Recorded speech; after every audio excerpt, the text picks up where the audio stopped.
If you've ever eaten waakye from the streets of Zongo, then you know it's not complete without that rich smoky tomato sauce.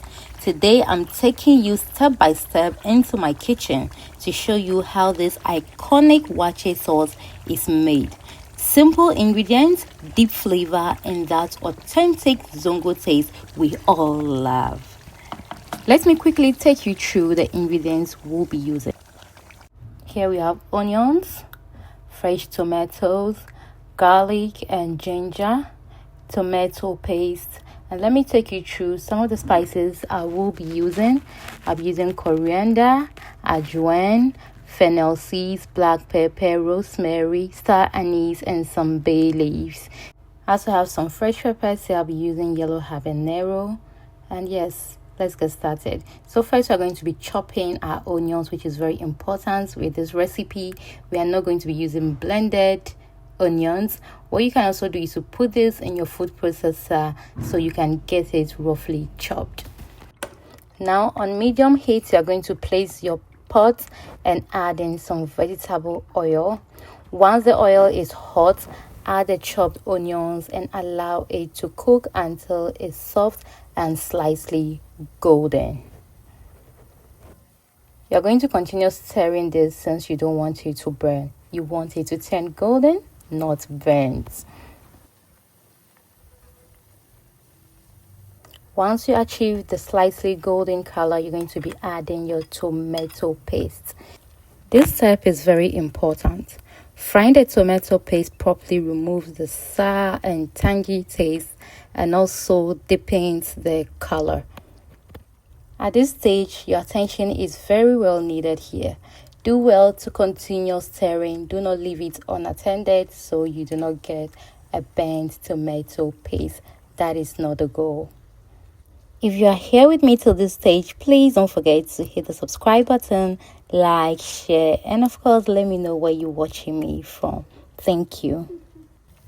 When making this sauce, you need to give it all the time it needs because of the frying of the onions and frying of the tomato paste. It takes quite a time, so you really need to be patient with it. You don't have to rush. Once the color of the tomato paste begins to change, that's if you start noticing a deep red color, then you know it is time to add in your fresh tomatoes and also your pepper mixture. With the fresh tomatoes, you can decide to blend it smoothly, but I decided to blend mine rough. At the same time, I added my fresh pepper mixture. This pepper mixture contains all the spices I used, and I also added my bay leaves at this point. And with the spices used, you can also add nutmeg, but I didn't want to, so I avoided it. Please do not skip adding spices. Adding spices for this recipe is very important to achieve a very flavorful result. You can use your herbs, just any herbs at all you prefer. Just go ahead and use it. Stirring is very important, so you need to continue stirring if you want to achieve the best results. If this burns in any way, you're definitely going to lose the taste you want to achieve, and also you're going to lose the beautiful aroma from all the spices you use. So keep stirring, don't stop. When you notice the oil separating from the sauce, then you know you are doing a good job with your frying game. This is an indication your sauce is well fried, just as it should be. We're now going to be adding our meat stock. If you don't have meat stock, you can just go ahead and add water to loosen it up a bit if it's so thick. But if you have meat stock, perfect. You add the meat stock before you add in your seasoning. Please take note, before adding your seasoning, make sure you have added your meat stock. This will help you in knowing how well to adjust your seasoning. So at this point, I added in my salt. I'd already added in my seasoning and I tasted it and everything was just perfect for me. So you're going to keep stirring because you added in some stock.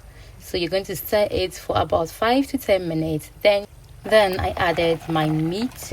I'm using sheep meat. You can use any meat you prefer. is a choice. I realized my stew is still thick and I didn't want to add more meat stock, so I went ahead to add some water to loosen it up. Just like I mentioned earlier, if you don't have meat stock, you can go for water. So guys, this is the final result of our Zongo tomato sauce. What would you love to serve this with? Well, I love mine with plain rice and sometimes with yam. Guys, let me know what you think about this. Are you going to try this? And of course, if you love this recipe, do well to share with your friends and family. Thank you so much for watching and catch you in my next one. Bye.